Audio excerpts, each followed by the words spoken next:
Mon rôle, là, c'est un peu de vous donner un aperçu de ce qu'on a ramassé tout au long de la dernière année. Mais il y avait aussi l'ICA plus de 70 ans. Là, c'est une mémoire ambulante. C'est beaucoup de boîtes poussiéreuses avec des papiers qui datent des années 50, 60, qui sont à quelque part qu'on peut regarder.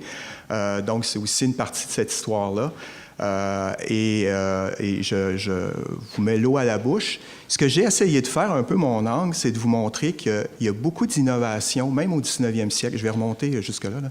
Il y a beaucoup d'innovations en éducation des adultes, même au 19e siècle. Et vous allez voir les débuts de choses qu'on fait aujourd'hui.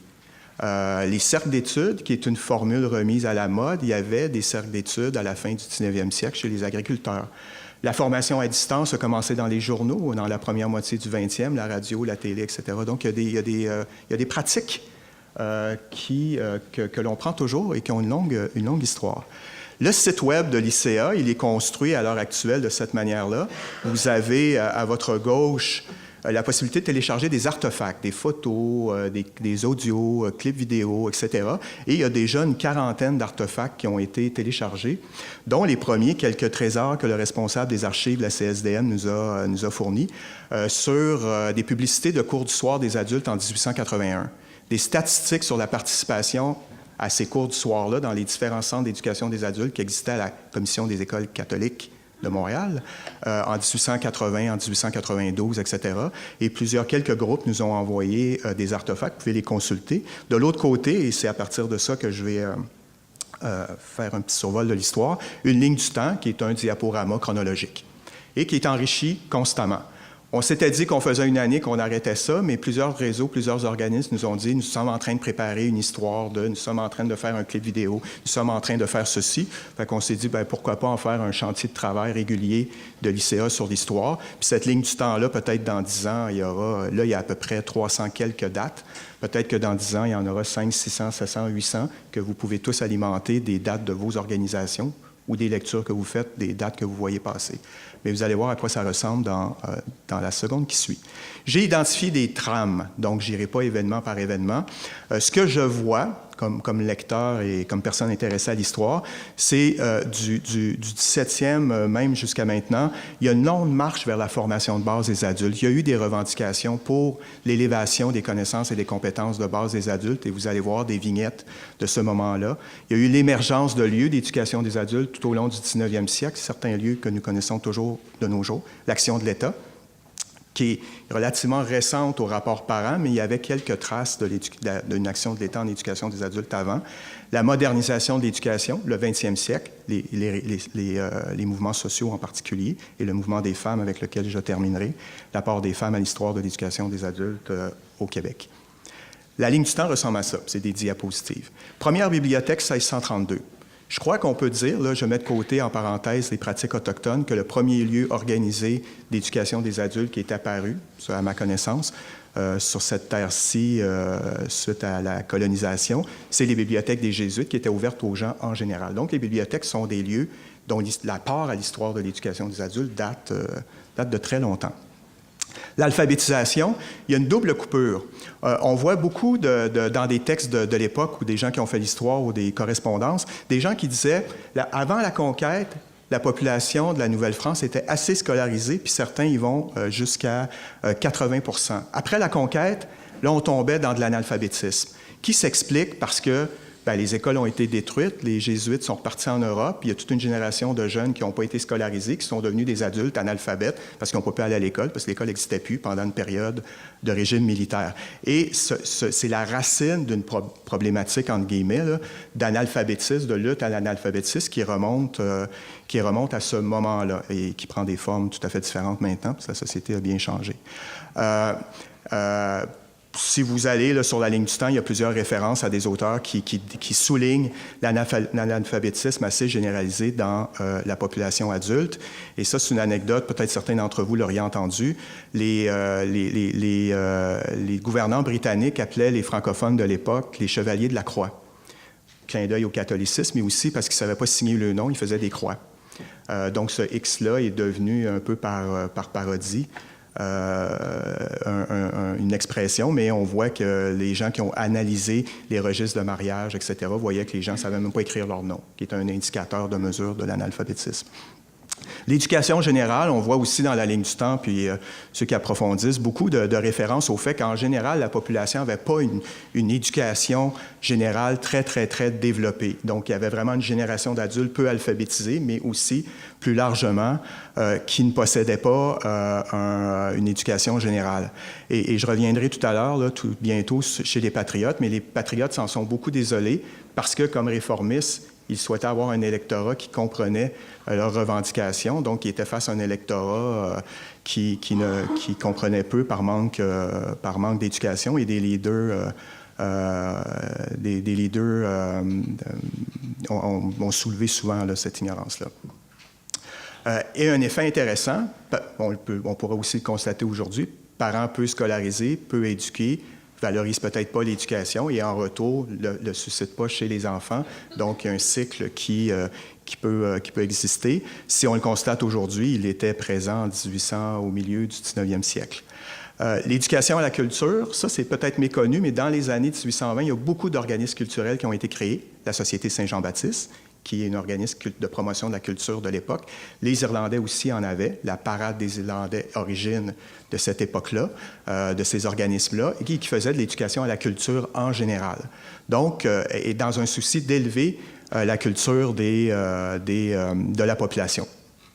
L'éducation politique et au droit, et celle-là, je l'ai déterré en lisant des anthologies de déclarations de patriotes, et je voyais qu'il y avait souvent une demande d'éducation aux lois et aux droits, écrite comme ça. L'expression était « il faut éduquer aux lois et aux droits la population ». Et ce que mon sentiment, c'est que c'était tout à fait normal, comme je disais tout à l'heure, que des leaders réformistes veulent construire un électorat qui comprenne la responsabilité ministérielle, l'autonomie du Parlement à l'époque, les enjeux politiques qui sont très abstraits pour un agriculteur. Donc, on a vu là, comment l'éducation des adultes a pu être au service du progrès du Québec, du progrès démocratique du Québec, mais parce que des gens ont voulu éduquer les adultes aux droits et aux lois à l'époque. Et vous voyez ça beaucoup dans les déclarations des patriotes et aussi plusieurs interventions dans des documents, dans des lettres. Et c'est une expression qu'on peut quasiment voir du postmodernisme d'aujourd'hui, l'art de gouverner, qu'il fallait former les citoyens de l'époque à l'art de gouverner.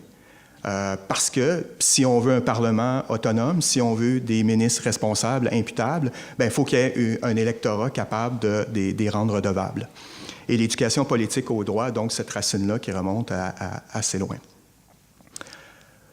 Les cours du soir. Ça, c'est vraiment une pratique qui a été initiée au 19e siècle et qui a eu une longue histoire. Dès le début de 1813, les organismes offraient des cours du soir parce que les gens travaillaient le jour. On voit la même chose aujourd'hui. Et c'était surtout des cours type alphabétisation puis un peu formation professionnelle. Différentes institutions ont offert ces cours du soir-là. Et une date importante qui, je pense, est la première action formelle du gouvernement en éducation des adultes, qui est le premier ministre Honoré Mercier de l'époque, en 1888, a créé un programme de cours du soir, par l'État, financé par l'État. J'y reviendrai tout à l'heure pour ce cours du soir-là. Les librairies, les bibliothèques ont joué un rôle fondamental tout au long du 19e siècle. La plus célèbre de ces librairies-là, l'Institut canadien, avait une bibliothèque, des livres, un cabinet de lecture. Les gens pouvaient venir lire, il y avait des causeries, etc. Les gens pouvaient échanger. Donc, c'était un lieu d'éducation réformiste aux valeurs libérales dans le sens du 19e siècle qui a existé. Les centres de formation professionnelle, là, je fais un anachronisme, ça ne s'appelait pas de même à l'époque, les mécaniques, Montreal Mechanic Institute, qui étaient des lieux de formation, d'apprentissage d'un métier.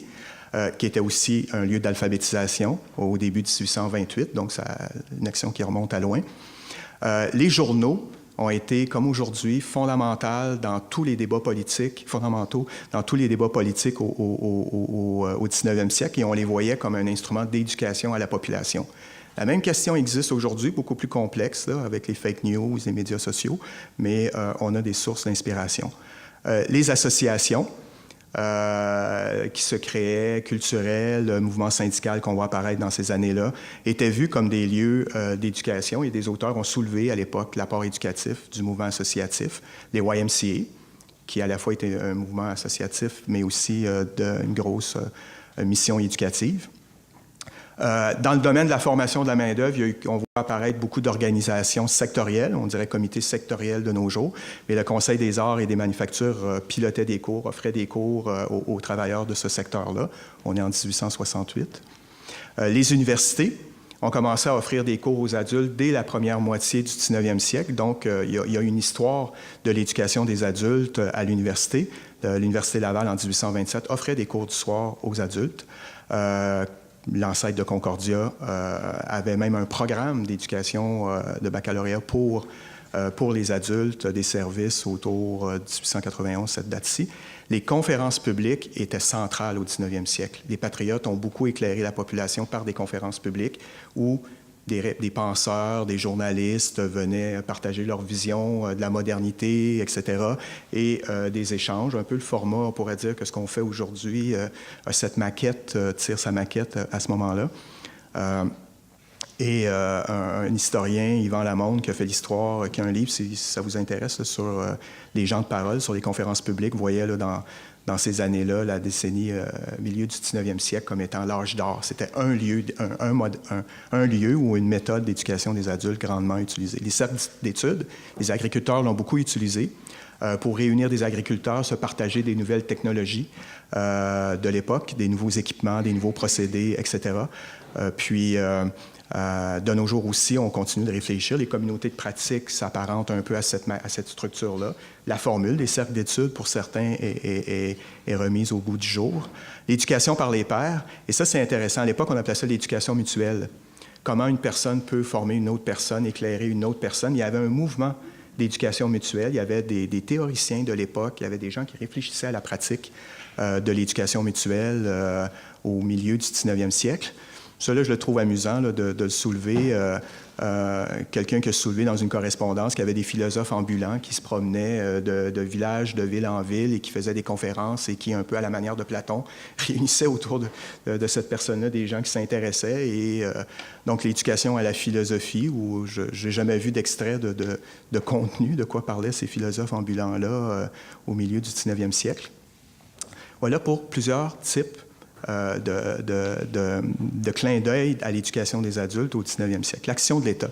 Il y a beaucoup de comités qui ont été mis sur pied pour réfléchir à l'éducation au temps du Bas-Canada. 1787, on n'est pas loin de l'après-conquête. Là, au tout début d'un premier Parlement, il y a eu des comités sur l'éducation, création de comités d'enquête 1823, 1831, comité d'éducation permanente. Donc, il y a eu une structure au sein de l'État de réflexion sur l'éducation.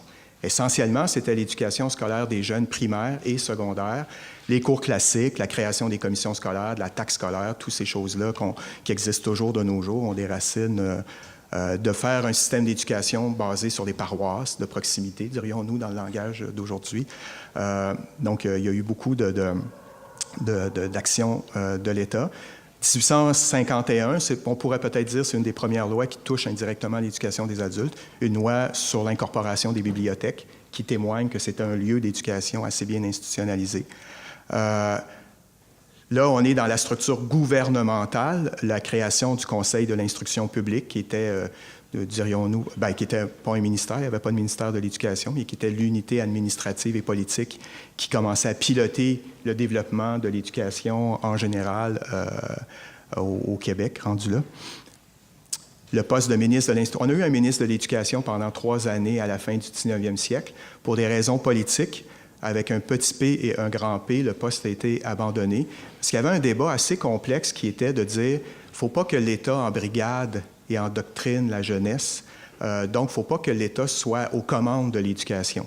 Et le poste, c'est les libéraux de l'époque qui avaient créé le poste. 3 ans après, des conservateurs ont pris le pouvoir au Québec et ont aboli ce poste-là. Mais ce débat-là a duré très longtemps. Je me souviens d'avoir entendu M. Gérin-Lajoie, quand il avait déposé le Bill 60 sur la création du ministère, puis il y avait eu de l'opposition du public qui disait « Vous n'allez pas embrigader ».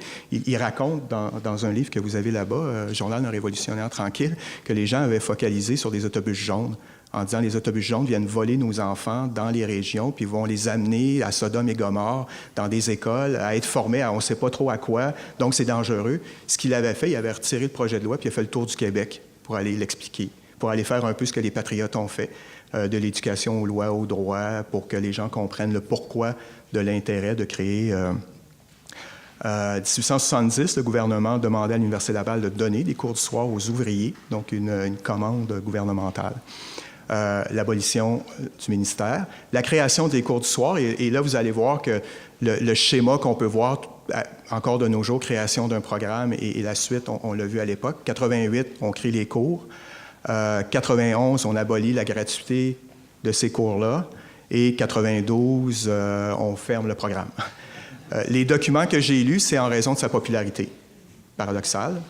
Il y avait une demande trop grande, l'incapacité de gérer ça, mais en quelques années, une super bonne idée. Et si vous allez, M. Claude Corbeau a publié une anthologie de textes d'Honoré Mercier. Si vous allez voir, il y a un discours d'Honoré Mercier qui parle du pourquoi des cours du soir. On pourrait le relire aujourd'hui, puis on y trouverait une pertinence. La formation liée à l'emploi. Là, on rentre dans notre époque, grosso modo. Là, on vit pas au 20e siècle, on est rendu au 21e, mais c'est un peu notre siècle. Dans la première moitié du 20e siècle, on voit beaucoup d'actions du fédéral et du provincial en formation de la main-d'œuvre. Ici, on a une référence à l'intégration de l'apprentissage des adultes, de la formation des travailleurs dans les conventions collectives. Entente entre Québec et le fédéral sur la formation de la main-d'œuvre en 1937. Il y a toujours des ententes entre les deux paliers de gouvernement. Une loi sur l'apprentissage et la mise en valeur du capital humain. Peut-être le service des communications du bureau du premier ministre n'utiliserait pas capital humain de nos jours, là, mais en 1945, ce mot-là avait un sens. Commission royale d'enquête sur... et là, on est dans les premiers siècles. Donc, il y a eu toute une mise en place d'une infrastructure de formation professionnelle. Formation professionnelle et technique, les écoles techniques et des cours professionnels. Il y a une loi qui a été créée en 1914. Donc, on voit les ancêtres, pourrions-nous dire, dans le sens large, des centres de formation professionnelle et les collèges existaient, mais dans une autre incarnation. Le collège McDonald qui offrait des services de formation aux adultes vivant en milieu rural. Toujours un défi aujourd'hui. On aurait pu faire un atelier sur l'avenir de l'éducation des adultes en milieux ruraux de nos jours. On réfléchit peu à ça, mais c'est fondamental. L'Université McGill qui offre un service de l'extension de l'enseignement. Avant la Première Guerre, on utilisait beaucoup l'éducation postscholaire ou les services d'extension de l'éducation pour parler de ce qu'on appelle aujourd'hui l'éducation des adultes. L'Université de Montréal offre des cours du soir aux adultes en 1929. Laval met sur pied un service d'éducation populaire qui a joué un grand rôle dans la Révolution tranquille pour former certains des leaders qui ont été à l'origine de la Révolution tranquille ici. George Williams, Concordia, attribue ses premiers baccalauréats à des adultes ayant suivi des cours du soir en 1936. Fait que si on pense que l'éducation des adultes est toute récente, déjà là, il y avait un bac pour les adultes. En 1936, une première génération de bacheliers recevait leur diplôme. L'Université de Montréal crée un service de l'extension de l'enseignement, qui est aujourd'hui la faculté d'éducation permanente, qui est venue au monde en 1952. La première caisse populaire à Lévis, et là, on rentre dans le milieu associatif. Le milieu associatif au 20e siècle a été un acteur syndical, coopératif, mouvement des femmes, est un acteur de l'éducation des adultes. Les caisses pop ont fait de l'éducation à l'économie. Je ne sais pas si ça a encore lieu, mais certains qui ont un certain âge de mon type ont appris à aller faire un dépôt à l'école qui était l'autre bord, à la caisse pop qui était l'autre bord de l'école à côté de l'église. Là. Pour ceux qui vivent, même à Montréal, dans les quartiers, ce trio-là était école, caisse pop, église. Conseil supérieur de la coopération, qui avait un mandat d'éducation coopérative, voit le jour en 1939, donc éducation coopérative. Les syndicats avaient des noms avec catholique dedans avant de ne plus avoir catholique. Après une certaine époque, la Confédération des travailleurs catholiques du Canada met sur pied un service interne de formation, des services qui existent toujours dans les syndicats. L'éducation populaire, début du siècle, l'école sociale populaire. Vous pouvez plonger si certains s'intéressent à ces institutions-là d'approfondir l'histoire. L'Université ouvrière par Albert Saint-Martin commence à faire de l'éducation à la fois syndicale, politique, le marxisme. J'allais dire pas nécessairement à la mode, là, ça était en émergence dans ces années-là. C'est pas loin de la Révolution. L'école de formation sociale en 1933. Formation à distance. Ça, c'est une histoire. Je sais qu'il y a quelqu'un qui a fait une maîtrise sur la formation, l'historique de la formation à distance dans les milieux agricoles, qui a siégé au CA de l'ICA il y a un bout de temps. Le journal La Terre de chez nous débute la publication de cours à domicile dans les journaux. Les gens recevaient le journal, il y avait une page avec puis se formaient au travers ça. La radio, 32, tout début de la radio, des cours radio-diffusés qui ont pris un petit peu le relais des journaux. Les expériences de cercles d'études basées sur l'écoute de cours à la radio. Donc, les gens se réunissaient. Ils n'écoutaient pas juste le hockey, j'imagine. Là. Ils se réunissaient, puis ils écoutaient le cours, puis peut-être pas juste le sermon de l'évêque ou je ne sais pas quoi. Ils écoutaient le cours, ils se réunissaient, ils échangeaient entre eux. Donc, un mélange d'éducation par les pairs basé sur un cercle d'études.